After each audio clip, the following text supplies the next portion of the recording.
Hello and welcome to Matador News. I'm Jasmine Dalton. And I'm Calsey Cole. 2 workers have been rescued after being trapped in a window washing scaffolding outside of New York's World Trade Center building. Rescuers cut through the glass to get the workers onto the 69th floor of the building.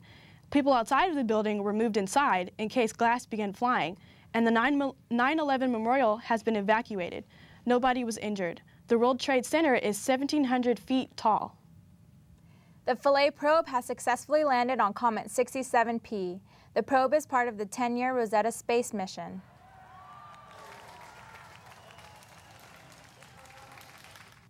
The Philae probe can't be steered, so once it was released, it was on its own. The orbiter Rosetta had to be positioned perfectly so Philae could free fall to the right trajectory. Philae is going to be with the comet for a year getting data. ESA scientist Stephen Olamek says the probe is designed to analyze the comet's reaction as it approaches the sun. We are there and Philae is talking to us. First things he told us was that the harpoons have been fired, rewound, and the landing gear has been moved inside, so we are sitting on the surface. Experts say this is a big step in the space exploration and a great achievement for human civilization. Republican senators are responding to the greenhouse gas agreement between the United States and China. Republican Senator Mitch McConnell thinks this agreement will cause problems. The problem is the president continues to send signals that he has no intention of moving toward the middle. I was particularly distressed by the deal apparently he's reached with the Chinese on his current trip, which, as I read the agreement, requires the Chinese to do nothing at all for 16 years. President Obama and China President Xi Jinping came to an agreement to cut green gas emissions at the APEC summit in Beijing. Obama has agreed to cut the 2005 United States carbon emissions level by 26 to 28% before the year 2025. China would change its carbon emissions by 2030 and aim to get 20% of its energy from zero carbon emission sources by the same year. This is the first time China has agreed to cut its carbon emissions. An Egyptian militant group has announced its allegiance to ISIS on YouTube. In the 10-minute clip, the group is blaming the Jewish agents and their allies for the suffering of Muslims and calls the ISIS the emergence of a new dawn. This group has reportedly killed hundreds of Egyptian police officers and soldiers. Egyptian security forces have been battling the group since the overthrow of President Mohamed Morsi in 2013. Russian tanks, artillery, air defense systems, and troops are reportedly moving into Ukraine. NATO General Philip Breedlove says Russia is moving weapons that are capable of being nuclear. Russian officials had no comment on that. Russia and Ukraine had signed a ceasefire in September. Fighting has started again on southeastern borders of Ukraine. The National Guard is getting ready for the grand jury decision in the Ferguson shooting death of the 18-year-old Michael Brown. The jury will be deciding if Ferguson police officer Darren Wilson should face charges for the August incident. Missouri Governor Jay Nixon says more violence and protesting will not be tolerated. The National Guard has been and will continue to be part of our contingency planning. The Guard will be available when we determine it is necessary to support local law enforcement. Quite simply, we must and will be fully prepared. More than 1,000 police officers have received a total of more than 5,000 hours of training. The decision is expected in the next coming weeks. A Massachusetts school is the first in the country to install a one-of-a-kind security system. The security system they have installed is designed to alert authorities and administrators if shots are fired inside the building. The system was put to a test yesterday when a man inside the building fired blanks. After the shots were fired, police coordinated a response as the system pinpointed where the shots were coming from. The system price ranges from $50,000 to $100,000. The system comes with an outdoor acoustic system, 50 to 60 sensors, and infrared cameras to detect muzzle flashes.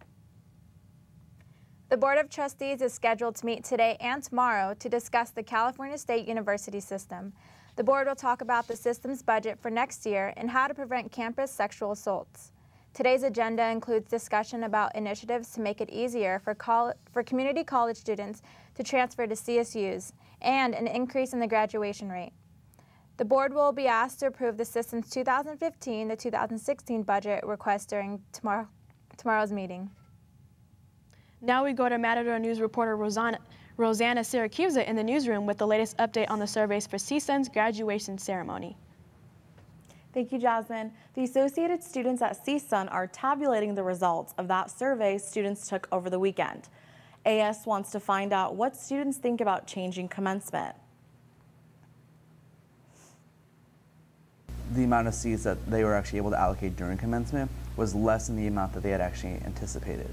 So to account for those changes, they basically figured out that in order to accommodate the amount of seats that would actually be able to, the OV at library wouldn't be able to actually host as many people, and therefore the students would get less tickets. So the alternative became Northfield, where we'd be able to present more tickets, have more of their family members there, and so on and so forth. I do like how they're trying to accommodate more people to attend ceremonies, but at the same time, you start off at front of the OV at library when you start off as a freshman at freshman convocation, so you should end there as well. I would like to do it in front of the OVAT because it's prettier, but I have a lot of family and the ticket limitations are kind of an issue, so then I'd be in favor of moving it. But if they made it prettier over there, I wouldn't be opposed to it, but I would prefer to graduate at the OVAT. I just need my pictures to look nice, to be honest. AS says President Diane Harrison will review the results and take them into consideration. The results are now being calculated and will be available in the next couple days. Back to you guys in the studio. Thank you. The Arctic chill in the upper Midwest and Rockies is spreading. Hurricane-force winds hit Alaska over the weekend, and other parts of the United States are now being affected with sharp temperature drops. Temperatures in northern Illinois fell more than 30 degrees in less than a day. 3 feet of snow has covered parts of Michigan's Upper Peninsula, up to 18 inches fell in northern Wisconsin, and more than 16 feet covered central Minnesota. The chill is expected to hit the Mid-South today and the East Coast by tomorrow. Meteorologists say regions will go from record warm to record cold in just 2 days, and this could result in a powerful typhoon. Orbit says Los Angeles International Airport will be the busiest airport in the nation during the Thanksgiving holiday. Airlines for America predicts 24.6 million people will fly somewhere between November 21st and December 2nd. Airports in Grand Rapids, Michigan, Syracuse, New York, and John Wayne Airport are expected to be the least crowded. Officials suggest you check in for your flight before you get to the airport, arrive 2 hours early, be sure your carry-on bags meet the guidelines, and enroll in the TSA's program to get through security lines more quickly. Now we go to Kourtney Williams with the latest in health.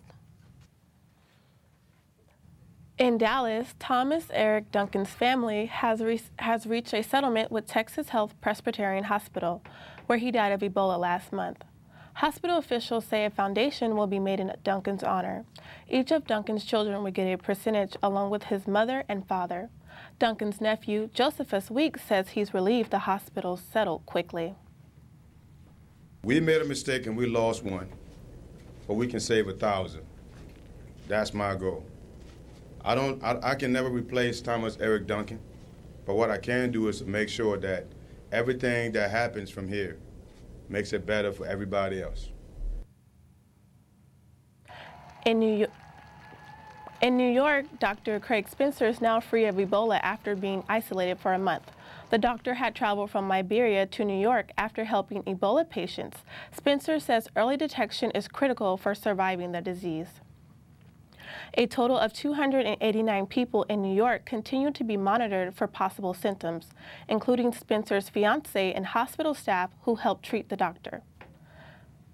Spencer says the attention needs to go back to West Africa and medical volunteers need to be supported in every way. In West Africa, Mali is trying to contain an outbreak after a second person died of Ebola.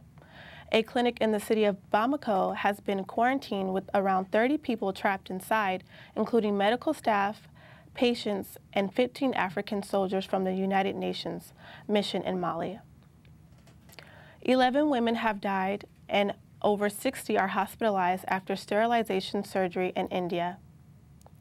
The surgery was being offered through a government-run health clinic, and women were being paid about $23 to undergo the procedure. Organizations like the Human Rights Watch say Indian health officials set up sterilization drives to curb population growth. The sterilizations took place on Saturday in Indian state of Chhattisgarh. Most women had complications by Monday, with 4 different hospitals admitting patients. District officials have ordered an investigation, and 4 local health officials have been suspended. The internet is making some changes. Let's go over to Chantal for more on what's going on in the cyber world. Thank you, Kourtney. Republicans warn that pushing regulation of internet broadband services can jeopardize the internet economy. This is in reaction to President Obama's Sunday statement urging the FCC to keep the internet free and open. Whether you use a computer, phone, or tablet, internet providers have a legal obligation not to block or limit your access to a website. Net neutrality is the idea that internet service providers should not block, slow, or manipulate data moving across their networks. President Obama says the FCC should more heavily regulate internet providers by treating broadband as a public utility. Currently, there is no deadline for the FCC to make a decision. Google is starting a campaign to help raise money for Ebola organizations. Google will contribute $2 for every dollar people donate to nonprofits like Doctors Without Borders and Save the Children. If the public donations reach $2.5 million, Google will match it by $5 million. The company will also give $10 million along with the CEO, who will donate another $15 million from his Larry Page's Family Foundation. AT&T cancels plans to improve Wi-Fi services on airplanes. The company has abandoned plans for a new 4G network that it was supposed to launch at the end of 2015.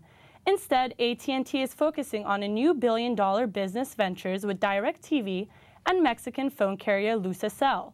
Airplanes use GoGo, an in-flight internet service that has a slower 3G speed. Now here's Kourtney Williams with this week's news on sports. Thank you, Chantal. The Lakers fell last night in Memphis against the Grizzlies, dropping their season record to 1-6 on the year. The Lakers came back from a 17-point deficit and came as close as 3 points to tying up the game. The score ended 107-102. Kobe Bryant set a record in the loss, becoming the career leader in most missed shots in NBA history. He broke the record after missing a 14-foot jump shot towards the end of the fourth quarter. Bryant ended the game with 13,418 career missed shots. Now we go to Matador news reporter Ruben Arias to Sundial studio with sports editor Pete Camarillo. Thank you for joining me, Pete. Nice to be here. What's in today's preview of the CSUN basketball teams, men's and women's? What do you look for in there? Well, the interesting thing is that CSUN actually has both teams with really high expectations this season, so that's why we kind of did 2 covers. We want to hear from fans in the CSUN community which team will be better with the hashtag #BlacktopFaceoff. What do you see with the men's team losing team captain Josh Green? Well, who's going to step up? You know, they do have 2 seniors, Stephen Maxwell and Stephen Hicks. Both are 2 of the leading scorers remaining in the entire Big West Conference. It's also going to come down to Landon Drew. He's a prominent basketball family, and he's going to have to step up as a scorer. He can already do a lot of assists, so he'll have to really step up this season. Let's move on to the women's team. With their success last season, getting the Big West regular season title and winning their first Big West conference title, what do you see them focusing on, building on this upcoming season? Well, obviously, you know, they want to repeat their success. They want to win another banner. They want to go to the NCAA tournament again. But the main thing for the women is, with 5 seniors, who's going to be next season? How can Jason Flowers balance winning this season with developing players for next season as well? Do you see them cracking the AP Women's Top 25 poll? They actually received 1 vote, so if they can beat Idaho, that's definitely a start. So we'll see. I'm not sure. Okay.